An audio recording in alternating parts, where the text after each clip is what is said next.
സ്വന്തം ജീവിതം മറ്റുള്ളവർക്കായി മാറ്റിവെച്ചവർ പ്രവാസികൾ.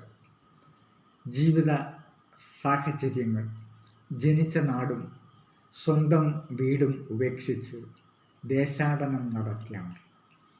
സ്വന്തം കുടുംബത്തിൻ്റെ സന്തോഷത്തിനായി, മാതാപിതാക്കളുടെ സന്തോഷത്തിനായി, സഹോദരങ്ങളുടെ മുഖത്ത് പുഞ്ചിരി പടരാൻ സ്വന്തം കണ്ണുനീർ ഒളിപ്പിച്ചു വെച്ചവർ, അന്യനാടുകളിലേക്ക് ചേക്കേറിയവർ.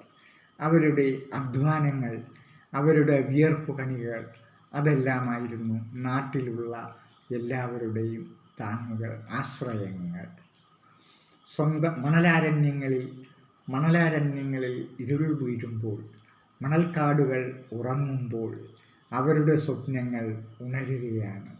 അവർ കാണുന്ന 100 സ്വപ്നങ്ങൾ.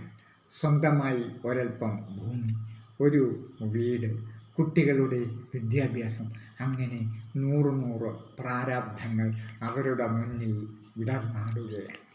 അവർ കണ്ട സ്വപ്നങ്ങളാണ് ഇന്ന് നാം കാണുന്ന എല്ലാ വികസനങ്ങളും. നമ്മുടെ ജീവിതത്തിലെ പുരോഗതിയുടെ നാഴികക്കല്ലുകൾ ആ പ്രവാസികളുടെ വിയർപ്പുകളായിരുന്നു, അവരുടെ അധ്വാനങ്ങളായിരുന്നു, അവരുടെ സ്വപ്നങ്ങളായിരുന്നു ഇന്ന് നാം അനുഭവിക്കുന്ന എല്ലാ നേട്ടങ്ങളും. അതുകൊണ്ട് നാം അവരോട് കടപ്പെട്ടിരിക്കുന്നു നമ്മുടെ ജീവിതത്തിലെ മുന്നേറ്റങ്ങൾക്ക്. അവർ നമ്മളോട് ചോദിക്കുന്ന ഒരു ചോദ്യമുണ്ട്. നിങ്ങൾ ഓർക്കുക, നിങ്ങൾ എങ്ങനെയാണ് നിങ്ങളായിരുന്നത്? കേരളം എങ്ങനെയാണ് കേരളമായത്? നിങ്ങൾ ഓർക്കുക, നിങ്ങളെങ്ങനെ നിങ്ങളായെന്ന്. നിങ്ങൾ ഓർക്കുക, നിങ്ങളെങ്ങനെ നിങ്ങളായെന്ന്.